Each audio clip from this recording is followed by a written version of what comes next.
Let's have a look at what you can expect in today's session. Our course outline is as follows. Presentation openers. How to start a presentation. In other words, how not to bore your audience in the first 30 seconds or less.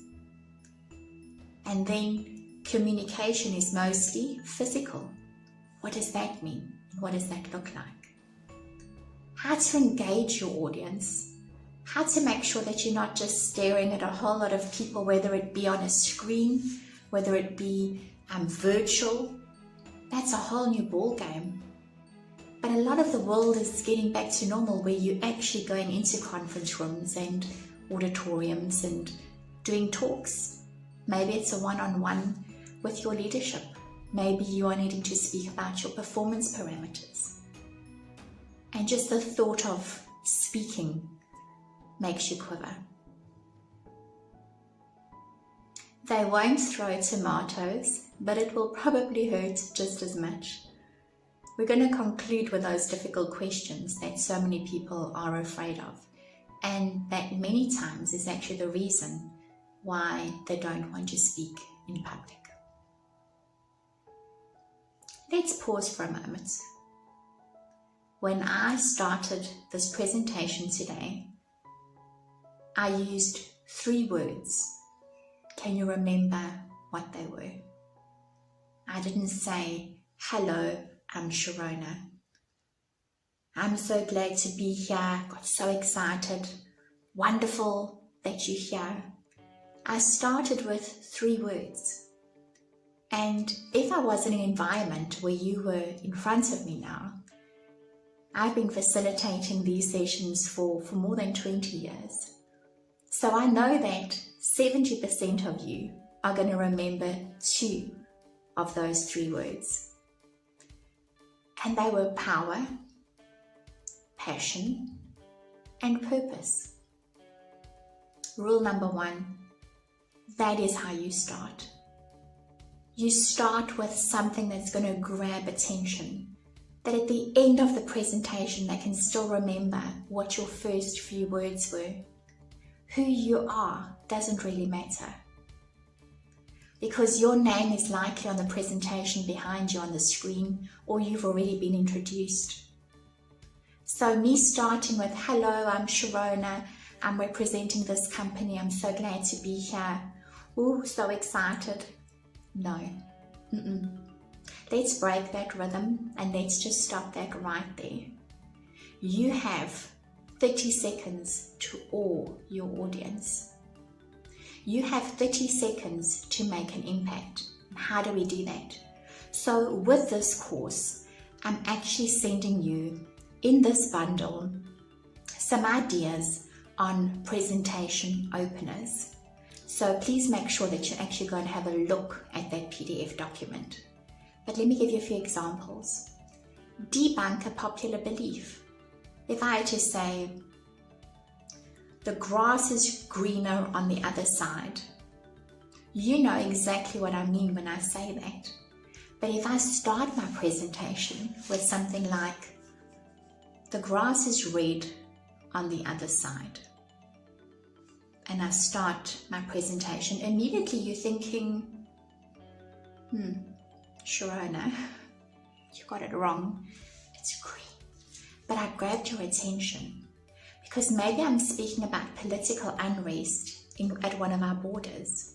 Maybe I'm speaking about something that eventually towards the end of my presentation I'm saying, so I ask you, is the grass really greener on the other side? And I kind of bring it together. So my start and my finish all of a sudden comes together. 2,914. Are you going to be number 2,941? Maybe I'm speaking about accidents that happened over the weekend. And the reason I'm starting with that is I'm giving you a startling statistic, and immediately kind of you listening. A few years ago, one of my delegates approached me and she said, Sharona, I've got really the short straw. I'm having to do retraining, and because I work with presenters, facilitators, large organizations, so sometimes it's trainers or just maybe for exactly what you're doing today, just a small presentation that you need to do, a safety talk. I don't know. Maybe you're a project manager and you want to go and present some ideas. So a lot of the trainers have to keep their audiences engaged for much longer, of course, if it's a full or a half day's training session. And she was mortified because she had to do it on transport. And it's not as if we're doing the legislative part of that, because that, of course, a vendor, an outsourced person does. She just needs to do the retraining and the safety part of that.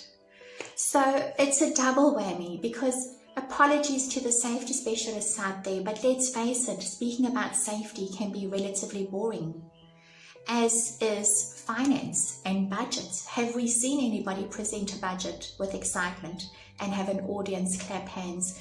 It's more difficult to engage an audience depending on your content. So she was a very animated person, she still is, and she's still presenting to this day. You hear those alarms, the vehicle alarms, and this is how she incorporated that into her talk. So bearing in mind it's a mixed audience, men, women, from operator level right through to managerial level, and let's face it, it's your confidence depends on who your audience members are. If you presenting to leadership, of course you're going to have more butterflies than if you're presenting to your team that you know very well. And listen how creative she was, because she grabbed the bull by the horns. She wanted to grab people's attention the moment she opened her mouth. That was her goal. She achieved it. Are you ready? Boo, boo, boo. She then just continued. She started her presentation and everybody was a little dumbstruck. You could see they were definitely paying attention, but listen to how she ended. She came in with a bang. Boop, boop. Now I ask you, is that the sound of the reversing alarm that you didn't adhere to?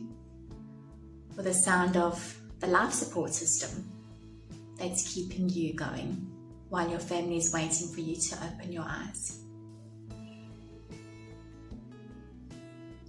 It's different.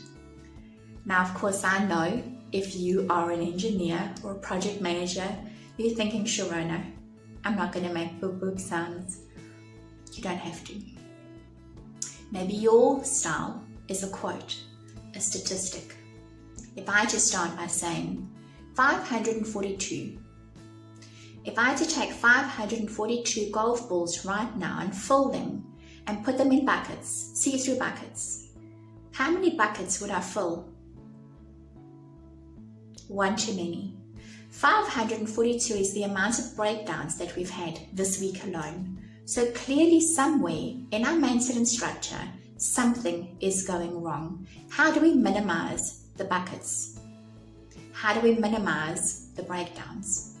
So there's got to be another way that your fragrance or your flavor is going to come to the foreground.